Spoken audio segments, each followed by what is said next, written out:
Fíjate, tú eres, yo me atrevería a decir que quizá el mimo, a ver, ¿cómo lo decimos? Yo creo que el mimo o el más famoso que tiene Venezuela o quizá el, el, el, el artista de la pantomima que más prolífico ha sido en los últimos años en Venezuela.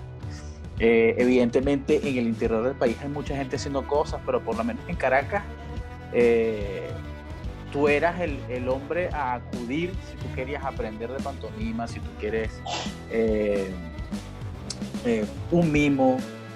Este, entonces, hay algo que me llama la atención y quiero elaborar una pregunta a partir de eso, ¿no? Hay gente que define el teatro como el arte del gesto y la palabra. Eh, y la pantomima justamente los espacios que están en el silencio o expresar sin palabras.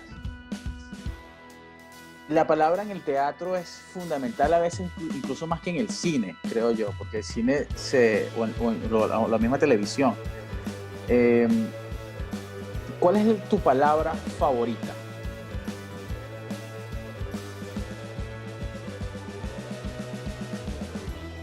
Y tú sabes que mientras que tú hablabas, Ajá. yo iba pensando en una tendencia, en una pedagogía que yo tengo muy cercana porque la he estado estudiando últimamente y he sentido que, cónchale, que estoy tan de acuerdo, soy tan afín.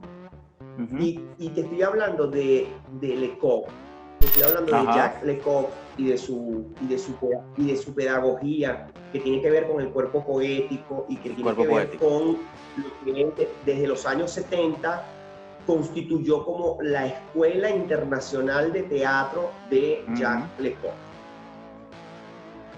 Entonces Lecoq en su libro habla de que la pantomima o de que el mimo no puede verse haciendo una disociación del teatro, porque para Lecoq el mimo, la pantomima es el teatro mismo. Ok. El gesto, para Lecoq, el gesto tiene un valor tan poderoso como la palabra. La palabra lleva en sí, en su significado, una poesía que es absolutamente efectiva al oído del espectador, pero esa palabra tiene un marco que es el gesto. Entonces, claro, los que convivimos con esa filosofía, nos cuesta mucho decir si una u otra es la más importante o la más poderosa, porque como tú bien lo sabes, yo amo y soy un apasionado del movimiento, del teatro físico. Yo creo que y cualquier persona que ve una obra de Canovacho dice, el que dirigió esto tiene un peo en la cabeza de que el cuerpo dice cosas. claro. ¿Verdad? Entonces, sí. Pero fíjate tú que a mí me encanta trabajar con el texto y me encanta enfrentar el texto y enfrentar la acción del texto con el movimiento. Exacto. Entonces, pienso que esa unión es muy hermosa y muy poderosa. Y en el caso de mis espectáculos de pantomima, yo recuerdo que una vez una función mía la vio un gran mimo, actor y mimo que no sé si todavía está aquí en Venezuela, pero lo cierto es que estuvo mucho tiempo aquí, que se llama Alberto Robinsky. Okay.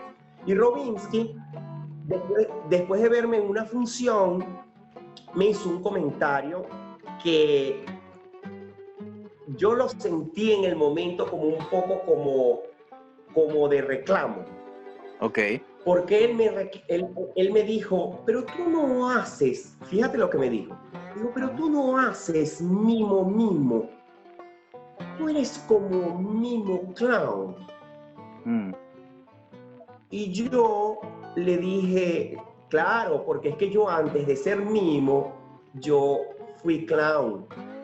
Entonces yo, dentro de mi trabajo, he mezclado ambas disciplinas. Y creo que a él, lo del clown, lo que le parece es que mi mimo es, mis espectáculos de mimo son absolutamente interactivos. Es decir, el público tiene un peso sumamente, pero sumamente importante dentro de una puesta en escena mía. Es tanto así que hay gente que dice, es que si él no saca a nadie a trabajar, no es nada.